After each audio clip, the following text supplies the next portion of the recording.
அனைவருக்கும் வணக்கம். தமிழில் சிறார் இலக்கியம்.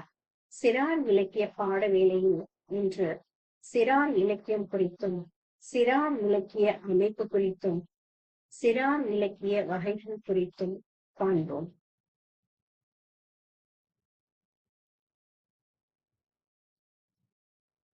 சிறார் இலக்கியம் 7 வயதிற்கும் மேற்பட்ட குழந்தைகளுக்கான இலக்கியத்தை சிறுவர் இலக்கியம் என்பர்.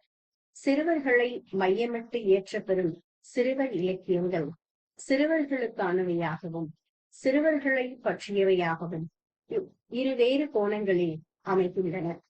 தமிழ் இலக்கிய பரப்பில் சிறுவர்களை பற்றிய இலக்கியங்கள் சிறந்த சிறுவர் இலக்கியங்களாக ஏற்றுக்கொள்ள பெற்றுள்ளன. சிறுவர்களை பற்றிய இலக்கியங்கள் பெரும்பாலும் அவர்களின் மனநிலையை பிரதிபலிப்பனவாக உள்ளன. சிறார் இலக்கியத்தின் அமைப்பு.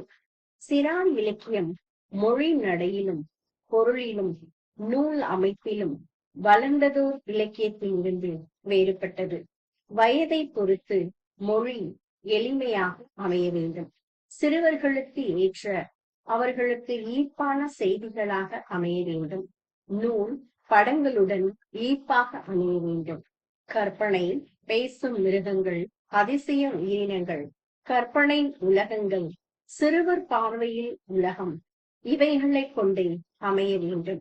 சிறார் இலக்கியம் பல பிரிவுகளை கொண்டது. பாடல்கள் சிறுவர்களுக்கு மகிழ்ச்சியை தருகிறது. கதைகள் சிறுவர்களுக்கு கற்பனையை தூண்டுகிறது. நாடகம் அவர்களின் உணர்ச்சிகளை மீட்டுகிறது. சிறுவர் இலக்கியத்தில் வாழ்க்கை வரலாறு என்பது சிறுவர்களின் சிந்தனையை தூண்டுகிறது, அவர்களின் ஆளுமையை வளர்க்கிறது. சிறார் இலக்கியத்தின் தோற்றம். தொல்காப்பியர் காலம் தொட்டே இது வளரத் தொடங்கிவிட்டது. பிசி, பொருள் மரபில்லா பொய்மொழி ஆகிய இரண்டும் தொல்காப்பியம் காட்டும் குழந்தை இலக்கிய வகையா. பிசி என்பது விடுகதையே, பொருள் மரபில்லாம் பொய்மொழி என்பது கதையே என்று இரண்டிற்கும் விளக்கம் தருகிறார் பூவண்ணன். பெரியவர்களுக்கான தமிழ் பத்திரிகை 1837 தான் வெளிவந்ததாக தெரிகிறது. பெரியவர்களுக்கான பத்திரிகையை ஆரம்பித்து 9 ஆண்டுகளில், அதாவது 1840 சிறுவர் பத்திரிகை ஒன்று ஆரம்பிக்க பெற்றது. பாலதீபிகை என்பதே அதன் பெயர். நாகர்கோயிலில் இருந்த கிறிஸ்தவ பிரச்சார சபையார்தான் அதை வெளியிட்டனர். 3 மாதத்திற்கு ஒரு முறையாக வெளிவந்து கொண்டிருந்த அந்த பத்திரிகை சுமார் 12 ஆண்டுகள் தொடர்ந்து நடைபெற்று வந்தது. பாலதீபிகை வெளிவந்து கொண்டிருந்த போதே சிறுவருக்காக மற்றொரு பத்திரிகையும் உதயமாயிற்று. சிறு பிள்ளையின் நேச தோழன் என்ற பெயருடன் அதை பாளையங்கோட்டை கிறிஸ்தவ சங்கத்தார் வெளியிட்டு வந்தார்கள். பிறகு பாலிய நேசன் என்றொரு பத்திரிகை 1889 வெளிவரலானது. அப்பத்திரிகை நம் நாட்டிலிருந்து வெளிவரவில்லை, யாழ்ப்பாணத்திலிருந்துதான் வெளிவந்தது. அதையும் கிறிஸ்தவர்களை நடத்தி வந்தார்கள். ஆனால் அப்பத்திரிகைகள் நீடித்து நிற்கவில்லை. 1891 மீண்டும் ஒரு புது முயற்சி நடைபெற்றது. சிறுவர்களுக்காக தனி பத்திரிகை ஆரம்பிக்காமல் பெரியவர் பத்திரிகையிலேயே சிறுவர் பகுதி ஒன்றை ஆரம்பித்ததுதான் அந்த புது முயற்சி. விவேக சிந்தாமணி என்று ஒரு பத்திரிகையை ஆரம்பித்தார் சி.வி. சுவாமிநாதன் என்னும் பெரியார். அந்த பத்திரிகையில் சிறுவருக்கேற்ற குட்டி கதைகள் பலவற்றை வெளியிட்டு வந்தார். விவேக சிந்தாமணியை போலவே ஜன வினோதினி என்ற பத்திரிகையும் அக்காலத்தில் சிறுவர் கதைகளை வெளியிட்டு வந்தது. ஜன வினோதினி பத்திரிகையில் வெளிவந்த சிறுவர் கதைகளை சிறு சிறு புத்தகங்களாக சென்னை பள்ளிக்கூட புத்தக சங்கத்தார் வெளியிட்டு வந்தார்கள். 1 ரூபாய் சொல்லிய தன் வரலாறு, சன்னியாசி கதை, நியாயாதிகாரியின் கதை, இப்படி பல கதை புத்தகங்கள் வெளிவந்தன. வெறும் கதைகளோடு அவர்கள் நிற்கவில்லை. நீராவியின் வல்லமையை முதலில் அறிந்த கதை, மரத்தில் பழம் ஏன் கீழே விழுகிறது, வரி போடுவது ஏன் என்ற பெயர்களில் பல பொது அறிவு புத்தகங்களையும் வெளியிட்டு வந்திருக்கிறார்கள். இவை மட்டுமன்றி ஷேக்ஸ்பியரின் ஒத்தல்லோ, ஹாம்லெட், வெனிஸ் வர்த்தகன் முதலிய நாடக கதைகளை எல்லாம் சிறுவருக்கேற்ற முறையில் அப்போதே வெளியிட்டிருக்கிறார்கள். தக்காணத்து பூர்வ கதைகள் என்ற புத்தகமும் வெளிவந்தது. விவேக சிந்தாமணி, ஜன வினோதினி முதலிய பத்திரிகைகளில் சிறுவர் பகுதிகளை வெளியிட்டது போலவே 1917ஆம் ஆண்டில் ஆரம்பமான தமிழர் நேசன் பத்திரிகையிலும் பாலர் பகுதி ஆரம்பமானது. அதன் ஆசிரியரான மாதவையா சிறுவர்களுக்காக வாய்மொழியாக வழங்கி வந்த கதைகளை எல்லாம் தொடர்ந்து வெளியிட்டு வந்தார்.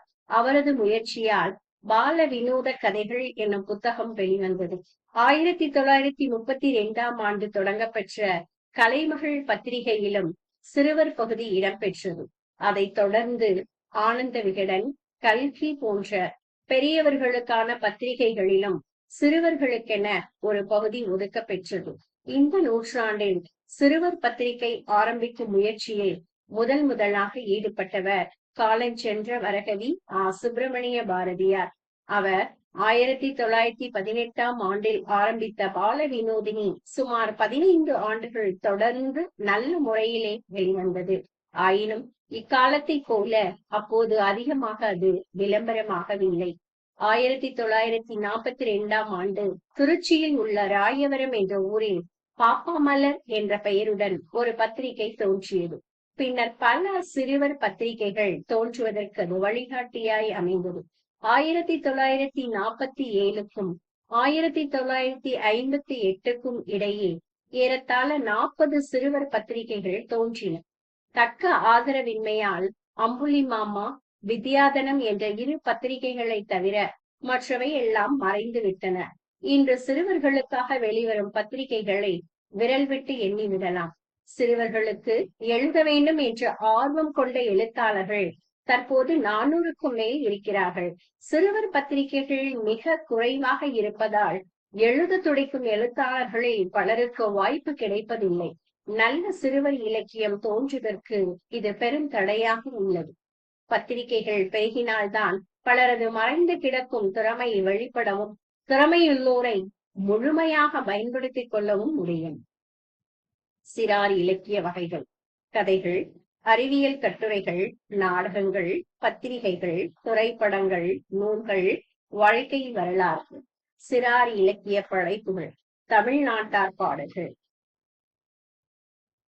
தாலாட்டு பாடல், விளையாட்டு பாடல், தமிழ் சிறுவர் விடுகதைகள், ஔவையார், ஆத்திச்சூடி, கொன்றைவேந்தன், பாரதி, ஓடி விளையாடு பாப்பா.